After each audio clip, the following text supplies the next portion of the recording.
Fala galera, em verdade vos digo que, olha, estou espantado e pensativo com as coisas que ando assistindo nas redes sociais, coisas no campo religioso do meio cristão, onde o evangelho está sendo tão sufocado e ridicularizado por todos. A clara consequência disso está nas pessoas que se afastam de qualquer coisa relacionada ao cristianismo. Pessoas essas que gostaríamos de evangelizar, elas estão cada vez mais expressando suas rejeições de uns anos para cá e nesse atual momento, com mais força. Os que eram para dar exemplo estão manchando a imagem da comunidade cristã. O que a Bíblia fala sobre isso? É uma forma de apostasia, ridicularizar o evangelho por pessoas do meio, abrindo margens para um descaso total e quase que generalizado.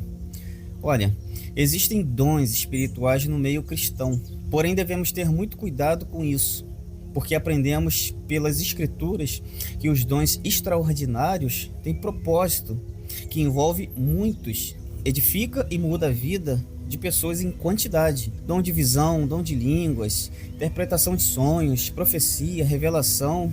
Hoje isso foi banalizado para conquistar status e arrecadação de recursos. Mas não se engane, porque na maioria das vezes as pessoas que as usam dessa forma não é dom, e falo isso à luz das Escrituras. Quer entender as características de dons e quando eles acontecem, em quais situações eles aparecem, não precisa ler a Bíblia toda.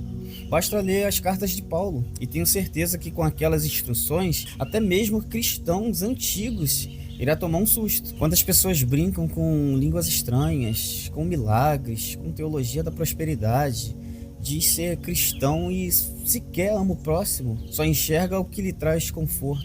Esse traz vergonha a toda a comunidade. Muitos deles, às vezes, até caindo com adultérios, roubo, trapaça e com doutrinas estranhas, em que você não precisa renunciar a nada, porque sua felicidade terrena é o que importa. Tem uma pá de versículos com contexto provando 100% ao contrário disso que eu acabei de falar. Decora passagens e as usam para frase de efeito, mas esquece de contextualizar e aplicar. E infelizmente esses acabam dando lugar cedo ou tarde para a carnalidade e não sabem evangelizar em amor, em clareza, explicando para o próximo o porquê ele deveria se render a Cristo. Não se fala mais sobre arrependimento nas igrejas, sobre salvação. Se fala sobre conquistar, ser bem sucedido, ter status, às vezes com pregações mentirosas, dizendo aos fiéis que eles não têm dinheiro, uma boa situação financeira, é porque a sua fé é fraca. E se não foi curado, é porque não deu o suficiente para o reino. A maior doutrina hoje é a exigência da oferta. Aí eu pergunto, e a exortação para instruir a pessoa a uma vida de santidade? Isso não tem, né? Sobra apenas lugar para revelações, campanhas com ofertas exorbitantes, retiros espiritual que, convenhamos, nem sempre é tão espiritual assim, e faz você acreditar que uma vida feliz está alicerçada na prosperidade material e com tudo dando certo na sua vida. Usam sofisma dentro da palavra. E se isso não acontecer, as pessoas acabam achando que suas vidas não têm sabor, não estão valendo a pena, estão infelizes.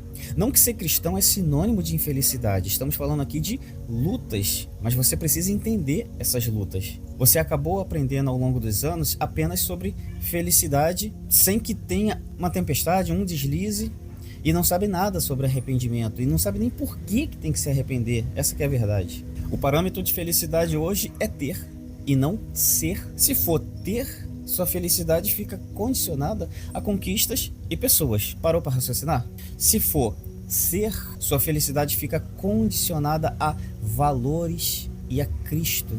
Tanta confusão nesse meio, não é? E às vezes pecamos por falta de conhecimento e sabedoria. Alguns até conhecem as Escrituras, mas claramente está lendo a Bíblia totalmente errado, fazendo interpretações totalmente fora de contexto. Como você vai evangelizar alguém dessa maneira? Vai falar que Jesus é bom? Eu sei que ele é bom, mas para a pessoa que está te ouvindo, isso muda o quê? Vai dizer para as pessoas que elas vão queimar no fogo do inferno? Que de fato vão se levar uma vida de pecado, não vão terminar bem.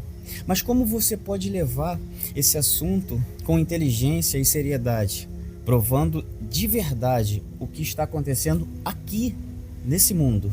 As pessoas precisam entender o teor do seu argumento e verificar a veracidade e sentido daquilo que você quer propor nas escrituras. Eu sei que o Espírito Santo que convence, mas esse mesmo Espírito atua primeiro em você, com sabedoria e com audácia. Ao contrário disso, você está no meio evangélico fazendo um desserviço para a obra e atrapalhando pessoas sérias na fé, que deseja profundamente evangelizar pessoas também sérias do outro lado. Vamos lá, há indivíduos nesse mundo aí que realmente são nota 1000. Eles não têm uma aliança no meio cristão, mas estão longe de ser ímpio. Claro que ímpio aqui é no sentido original da palavra, cujo sentido para ímpio são pessoas que não têm fé, que despreza a religião, tem desprezo, ou aquele que não respeita os valores do meio.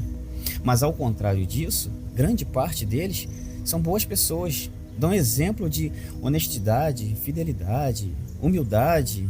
Elas são assim, mas não se envolvem com o meio cristão, por não levar a fé nesse evangelho que parece ser para eles duvidoso. Pudera, né? Porque hoje está repleto de palhaços gospel no nosso meio. Sim, me dói falar assim, mas quando falo isso, fico lembrando da quantidade espalhafatosa de besteiras ganhando visibilidade nesse atual momento. Desse jeito, as pessoas que não conseguem compreender acharão dificuldades nesse caminho. Acham que ser cristão é a coisa mais ridícula do mundo. Pensa que somos alienados, fanáticos, desonestos e até infelizes. É sobre isso que eu gostaria de conversar com você hoje. De início, não pense e generalize tudo quanto é comportamento estranho do meio cristão. Alguns deles, de verdade, não nos representa. Não representa os que defendem o verdadeiro evangelho, a sã doutrina. Em contrapartida, do lado de cá, nós vamos lhe oferecer uma proposta. Não vamos generalizar vocês como perdidos, pois sabemos que alguns de vocês expressam um desejo de entender e aprender, diferente de alguns também entre vocês que não gostam de cristãos por natureza. Vocês sabem do que eu estou falando. Esses repelem a doutrina que seguimos, mas sabemos que não são todos. Do mesmo jeito que pedimos para não generalizar aqui, há muitos de nós com total seriedade na fé, pessoas sérias. Eu te afirmo que não somos infelizes. Parecemos infelizes, como alguns de vocês dizem, por não estar aproveitando a vida como deveria. Vou te falar uma verdade, e muitos dos cristãos que estiver vendo esse vídeo vai concordar. Um cristão pleno em conhecimento é tão forte que fica difícil detalhar em palavras para você. Não tenho medo de errar em afirmar que em Cristo podemos passar tudo o que você imaginar. Eu disse tudo, até a morte e perdas difíceis. A alegria que excede todo entendimento que falamos é real, sério mesmo, ela é real. Eu costumo brincar com a minha esposa e filho dizendo que, é tarde demais para eu ser um ateu. Estou contaminado por Cristo, da unha até o fio de cabelo que eu não tenho. Se algo muito poderoso viesse a esse mundo e me dissesse agora que nada disso existe, que tudo isso é balela e etc e tudo mais, sinto lhe dizer que é muito tarde para eu ser um ateu. Eu estou contaminado. Eu gostaria de te oferecer um outro ponto de vista. Se você pudesse ler as escrituras de forma correta, de uma forma sincera e honesta, você iria perceber que há renúncias, dificuldades, até perdas, mas há um caminho de salvação. Quando você sente que está nele, é uma sensação incrível, pois a morte não te assusta mais. As dificuldades aqui, como financeira, conjugal, familiar, profissional, acredite em mim, não tira a alegria e grande expectativa de ver Jesus face a face, chegar lá após o fim aqui. Eu posso dizer que gostamos de fazer o dever de casa com nossas renúncias para ir morar no céu, não por medo necessariamente de ir para o inferno, cristão verdadeiro, mas sim medo de perder a oportunidade de ver nosso Senhor e Criador, o que foi para a cruz e sabia de mim, sabia que eu pecaria e que minha natureza caída me levaria todos os dias para o meu egoísmo e para as minhas fraquezas morais. Às vezes até mesmo minutos após uma bela oração,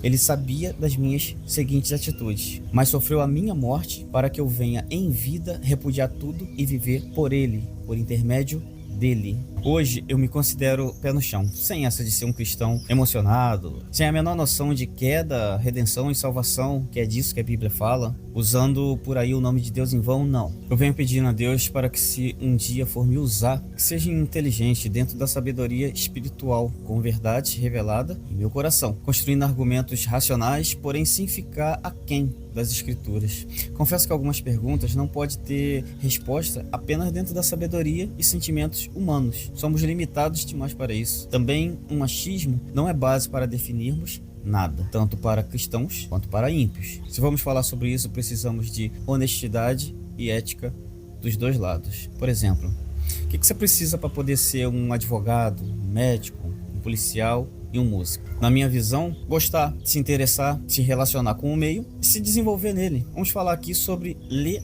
e entender a Bíblia. Se alguém disser para você que para esse livro se revelar a você, a partir de hoje você teria que ser espiritual, então, o que você diria? É como se credenciar para poder entender esse livro. Ler a Bíblia como qualquer livro é o mesmo que comprar uma arma de fogo ilegal, cara. Você não se qualificou para usar, não sabe destravar e um dia ainda pode te matar. Sei que falar de fé é difícil, ainda mais quando esse é literalmente a moeda desse jogo chamado salvação. Posso dizer que nos últimos anos entendi coisas que achava antes muito complicado. Acabei me deparando claramente com o propósito de Deus por meio de amor, justiça e misericórdia. Você pode até me dizer, Elias, eu não acredito em nada disso, mas eu te digo, acredite em mim, Ele está lá, sabe sobre você.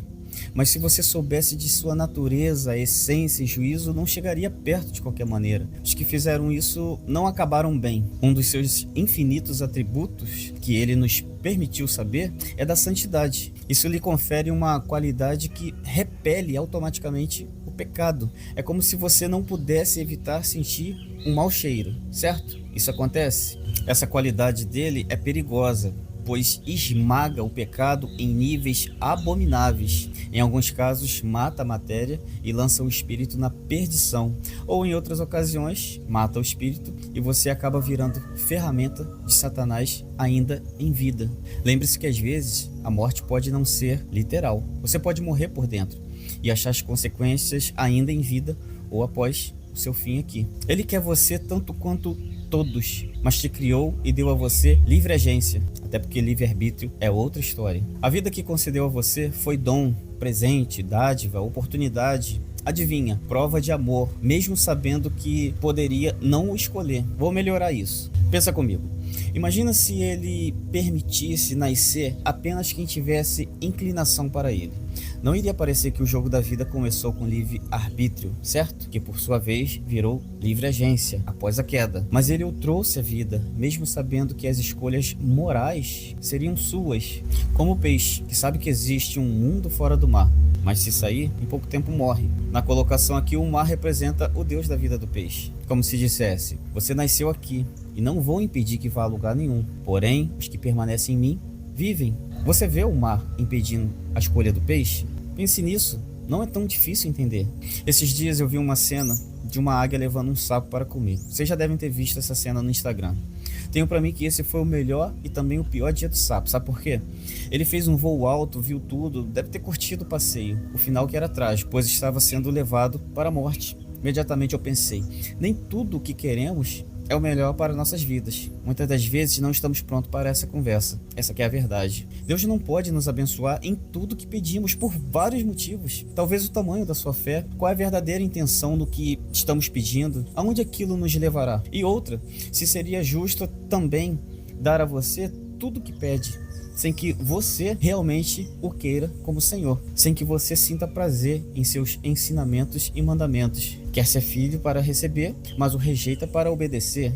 Veja bem, se orar, pedir, chorar, fazer a vontade de Deus fosse argumento para justificar algo que merecemos, a última oração de Jesus teria sido atendida, certo? Que ele disse, Pai, se possível, afaste de mim esse cálice. Acho que sabemos aqui que não foi atendida. Sabe por quê?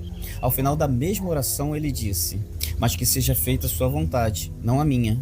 Você já pensou na vontade de Deus? Já leu a Bíblia e entendeu a situação em que nos encontramos aqui? Já pensou que um pai que ama filhos faz de tudo para mantê-los a salvo? Por acaso não teria você atitudes contundentes para dar ao seu filho o melhor, mesmo que ele não entenda agora? Vamos lá.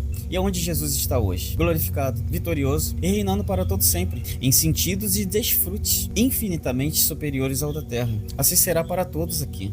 Eu sei que é difícil pensar em Deus e não lembrar do dilúvio, Coliseu, Holocausto, guerras, fomes, pestes, desastres ambientais em que morre muita gente. Mas é seguro dizer que está na Bíblia o efeito dominó de tudo, o efeito cascata. As regras para se viver bem são ignoradas o tempo todo. Ignoramos Deus para as regras, mas o culpamos pelos acontecimentos. Estranho, não é? Entendam, Deus quer dar salvação a todos, mas estamos sob forte luta espiritual, em que os atributos de Deus são revelados a partir de nossas escolhas. Imagina se ele pudesse impedir tudo. Já não seria livre escolha para ninguém, pois imagina que eu escolho matar e ele escolhe me impedir. Ué, cadê minha livre escolha? Isso se aplica a tudo, entende? Somos livres e temos cerca de 80 ou 90 anos para ganhar o jogo com renúncias e herdar uma eternidade de algo inexplicável. Para os que estão caminhando na fé, vamos cuidar para não se tornar um cristão fajuto. É como um castelo de areia, não tem habitantes em seu interior e se desmonta por qualquer coisa. Proponho ler as escrituras sem medo de perder sua liberdade. Estou certo que ateísmo é mais uma questão moral do que intelectual. Isso, claro, quando você se rotula como intelectual, aplicado em filosofias e ciências humanas. Porém, às vezes esconde, no fundo, o ardente desejo de permanecer com as suas mazelas e uma vida longe de regras, aderindo à liberdade para consumir tudo o que lhe for posto à mesa, se é que você me entende. Fique com Deus, que Deus transforme sua vida a partir de suas escolhas hoje.